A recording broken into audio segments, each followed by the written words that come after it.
Olá, como vai? Seja bem-vindo, seja bem-vindo. Estamos aqui mais uma vez no A História da Foto, recebendo o professor Carlos Eduardo Vidigal. O professor Carlos Eduardo é mestre em História e doutor em Relações Internacionais e é professor do Departamento de História da Universidade de Brasília. Seja bem-vindo, professor. Obrigado, João Beto. E uma vez mais com uma foto que traz um pouco de política brasileira, um pouco de relações internacionais. A foto de hoje é a foto em que o presidente Fernando Collor, junto com o seu vice-presidente Itamar Franco, no dia 15 de março de 1990, recebe os cumprimentos do líder cubano, o presidente Fidel Castro. Professor, contextualize essa foto para a gente, vamos tratar desse tema. Vamos. Pois é uma foto emblemática, né, de um momento em que direita e esquerda, digamos, estão dialogando. Um momento em que o Brasil está no processo de redemocratização, ainda afirmando um certo ideal de desenvolvimento, e dois aspectos importantes na nossa política exterior do período, que é a integração sul-americana a partir do Mercosul, não é? Collor, que em 91, né, em março de 91, vai assinar a Carta de Assunção, né, o Tratado de Assunção, e é o momento também do avanço brasileiro na área ambiental com a Rio 92. Então nós temos um processo em que o Brasil se apresenta no cenário internacional como um país democrático e interlocutor válido. Deixa eu fazer uma observação, professor. Antes de avançar no internacional, eu posso dizer que Sarney é o presidente da reabertura, é o presidente da abertura, e o Collor seria o presidente da redemocratização? Não sei, nós historiadores consideramos sempre o processo, né? Então nós poderíamos voltar ao período do Geisel, né? Quando Geisel e Golbery decidem fazer a distensão do regime, como eles chamavam. Poderíamos incluir aí Figueiredo, incluir Sarney, mas é um processo, né? Durante o governo Sarney ainda havia muita dúvida sobre o dia seguinte, sobre os passos que seriam dados na redemocratização. A eleição de 1989, por mais conturbada que ela tenha sido, eu acho que ela marca, sim, um momento importante neste processo de afirmação da democracia. Certo. Lembrando que Fidel Castro havia estado uma primeira vez no Brasil, visitando Brasília, que ainda estava em processo de construção. Ele foi recebido por Juscelino Kubitschek e Niemeyer foi o guia dele pela cidade de Brasília. A partir dessa foto, a partir desse momento, o que acontece nessas relações Brasil-Cuba? Como ela se encaminha? As relações Brasil-Cuba tinham sido rompidas em 64 e serão restabelecidas no governo Sarney, quando o Brasil já se apresentava como uma espécie de líder regional, embora sempre estivesse presente, e continua até os dias de hoje, o Brasil um pouco isolado em razão da língua portuguesa, cercado, né, de países... O grande irmão que fala diferente. Castelhano, o grande irmão que fala diferente. Mas o Brasil, em razão da sua dimensão territorial, população, pujança econômica, se coloca na região como um tipo de liderança. E há um empresariado brasileiro interessado na integração regional. Então, esse cumprimento, ele simboliza não só a democracia, o diálogo com todos os países da região, mas também esse projeto brasileiro de integração latino-americana. Depois dessa visita a Brasília, a posse de Fernando Collor, ele tem uma reunião no Rio de Janeiro com Roberto Marinho e depois ele vai a São Paulo, o presidente, o líder Fidel Castro, que seria para a instalação do Fórum de São Paulo. O senhor tem esse conhecimento, essa ideia? O Foro de São Paulo, ele é um foro. Não é nenhuma instituição que tenha alguma densidade política mais significativa. Mas as esquerdas latino-americanas, elas sempre dialogaram. Isso já vinha, inclusive, de décadas anteriores. Quando dos regimes autoritários, nos anos 60 e 70, por exemplo, um grande número de intelectuais latino-americanos, inclusive brasileiros, foram para o México. Trabalharam nas universidades mexicanas, publicaram pela editora Fundo de Cultura Econômica. Então há uma comunidade latino-americana que se coloca à esquerda do espectro político, que anima, então, esse tipo de contato, esse tipo de reunião. Professor, o senhor fala que as relações foram rompidas com Cuba e ficou muito tempo o passaporte brasileiro dizendo este documento não é válido em território cubano, não teria validade em território cubano. Quer dizer, os militares, então, eles fomentaram, levaram ao rompimento das relações. Esse momento é o de um reencontro, né? Então, o senhor disse que Sarney reata as relações com Cuba e Collor, pelos cumprimentos, consolida. E qual foi a atitude dos militares? Resistiram, reagiram, se colocaram contra? Não, você me fez lembrar primeiro o embaixador Manuel Pio Correia, né? Ele, no seu livro de memórias, O Mundo em que Vivi, ele conta que ele ordenou que os passaportes brasileiros fossem carimbados em letras garrafais vermelhas, não é válido para Cuba. Mas quem ia até Cuba passava pela Cidade do México e recebia uma folha avulsa para viajar até Havana. Então esse era praticamente o único trajeto para se chegar em Cuba à época. Agora, os militares olham com desconfiança, mas não podemos generalizar o pensamento político-militar. Existem correntes internas diferentes entre si, aqueles que realmente se imbuíram daquele espírito da Guerra Fria de combate ao comunismo, e outras correntes nacionalistas, desenvolvimentistas e com preocupação social também estão presentes nesse processo. E nesse momento da foto, os militares já estão suficientemente enfraquecidos para que não haja nenhuma ação nesse sentido de pressão sobre o governo. Afinal de contas, o Brasil pode se relacionar com países de diferentes regimes políticos, né? As grandes potências sempre fazem isso. E o presidente Collor, inclusive, ele tinha dado fim ao SNI, o que por si só já foi uma diminuição do poder militar na gestão do Estado, digamos assim. Posso ter esse raciocínio? Mas eu sempre desconfio que a inteligência das Forças Armadas, elas nunca desapareceram no final das contas. Mas era uma sigla muito forte, sim, o SNI. Congregava, né, toda a comunidade de inteligência. Não, sem dúvida alguma, foi uma atitude bastante relevante. Certo. A respeito ainda de militares, professor, num outro programa, o senhor disse que o Mercosul, queria se eu voltar a esse raciocínio, o Mercosul ele é resultado de uma ação do pensamento dos governos militares que permite então que haja esse congraçamento, essa formação de um bloco no continente. Na verdade, são muitas as causalidades, né? Esses processos históricos de longo curso, eles contam com inúmeros atores em diferentes conjunturas. Então, as ideias de integração, elas remontam aos anos 30, aos anos 40, aos anos 50.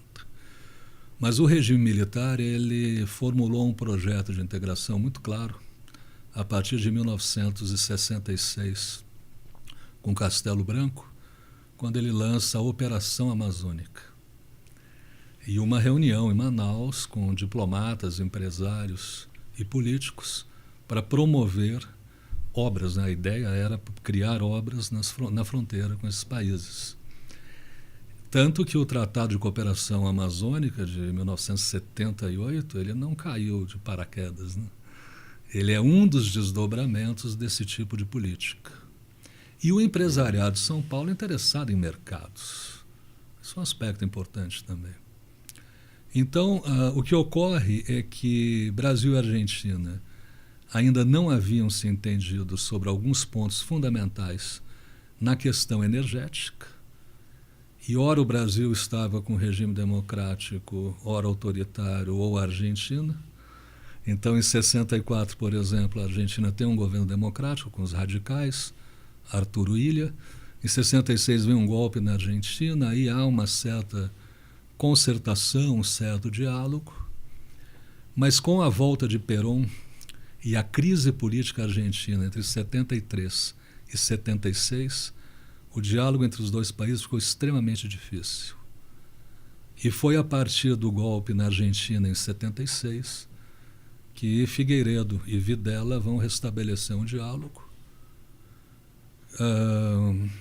Bom, primeiro Geisel, né? Depois Figueiredo em 79. Mas vão restabelecer um diálogo que possibilitará, em 79, a assinatura do acordo tripartite Argentina, Brasil, Paraguai, que superou o contencioso de Itaipu. Então, a superação do contencioso de Itaipu abriu o caminho para o diálogo na área nuclear, com visitas presidenciais recíprocas em 80 de Figueiredo e Videla. Então, os entendimentos nessa área são muito importantes. E a época da Guerra das Malvinas, em 82, o Brasil apoiou a Argentina em tudo que era possível apoiá-la. Como disse o embaixador argentino aqui em Brasília, Hugo Caminos.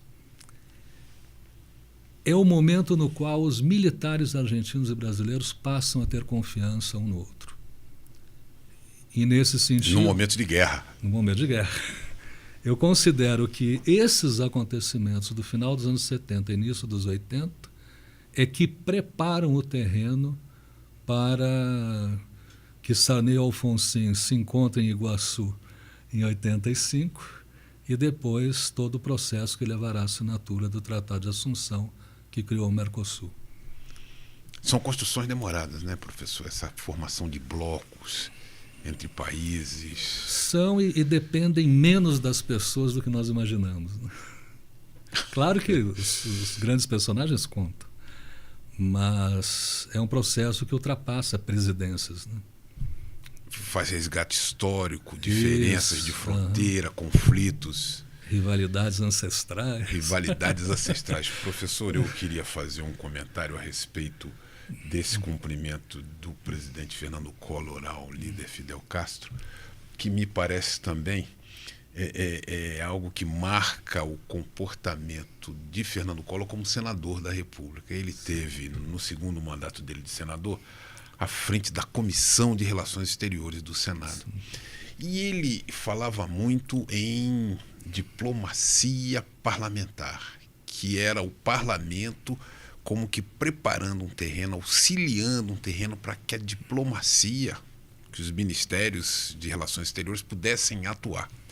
Então, como presidente da Comissão de Relações Exteriores, ele fez uma visita à Síria. Teve com o presidente da Síria nessa visita, fez uma visita ao Líbano, fez uma visita ao Irã, fez visita ao Marrocos. Em todas essas visitas ele tinha com os líderes, ministros, com a alta hierarquia dos países. Esteve na Coreia do Norte, em que ele se avistou então com o principal conselheiro de Kim Jong-un. E ele dizia o seguinte, que o Brasil ele tinha características na sua história, na sua diplomacia, que permitia que ele viesse a ser utilizado como uma ponte quando esses países quisessem se reinserir no concerto das nações. Por exemplo, na questão da Arábia Saudita, inclusive, ele pediu que a senadora Ana Amélia, uma mulher, uma senadora, fosse a presidente do grupo parlamentar que foi constituído no Senado. No do Marrocos, ele pediu, então, que fosse o senador Cristóvão Buarque, do Distrito Federal. No grupo parlamentar Brasil, República Democrática e Popular da Coreia, Coreia do Norte, ele sugeriu Humberto Costa, que ficou como presidente desse grupo parlamentar no Brasil e Argentina, e ele não teve desatenção em relação a esses países que eram também importantes para o Brasil, como a Argentina, que é praticamente talvez o mais importante. Ele mesmo ficou à frente desse grupo parlamentar, colocando uma deputada de São Paulo, Bruna Furlan, como a vice-presidente.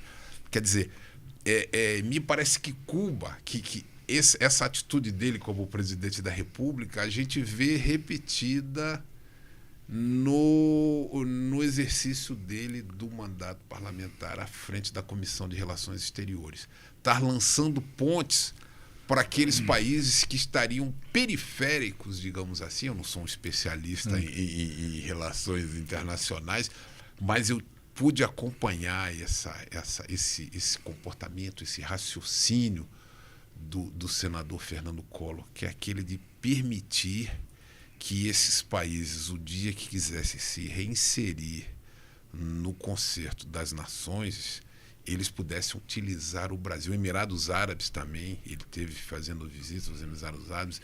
Falei então de Arábia Saudita, de Irã, de Síria, de Líbano, de Coreia do Norte, de estar sempre oferecendo, deixando o Brasil como que na agenda do dia, quando esses países precisassem de um intermediário, de uma ponte, digamos assim. O bom assim. moço das relações internacionais.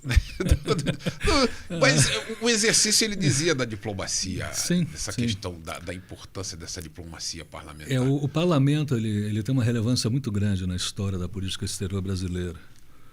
O professor Amado Luiz Servo, que me orientou no doutorado, por exemplo, ele escreveu um livro e depois foi incorporado no manual que eu acredito que até hoje seja o mais lido no país sobre a história da nossa política exterior.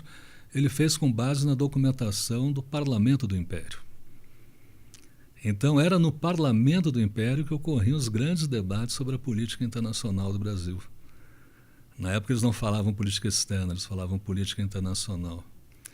Quando se destacou o Paranhos, o pai do Barão do Rio Branco, o Visconde do Rio Branco, que legou todo um pensamento diplomático que até hoje, volta e meia, é referenciado nessa área. Então o papel dos presidentes e o papel do parlamento, eles têm uma importância muito grande, principalmente nos períodos democráticos. Então na foto nós temos o Collor exercendo realmente esse papel. E essa diversificação dos laços internacionais do Brasil para além das fronteiras ideológicas da época da Guerra Fria era de suma importância. Foi o que propuseram no final dos anos 50, início dos anos 60, na política externa independente. E que foi retomado, de certo modo, pelo próprio presidente Geisel.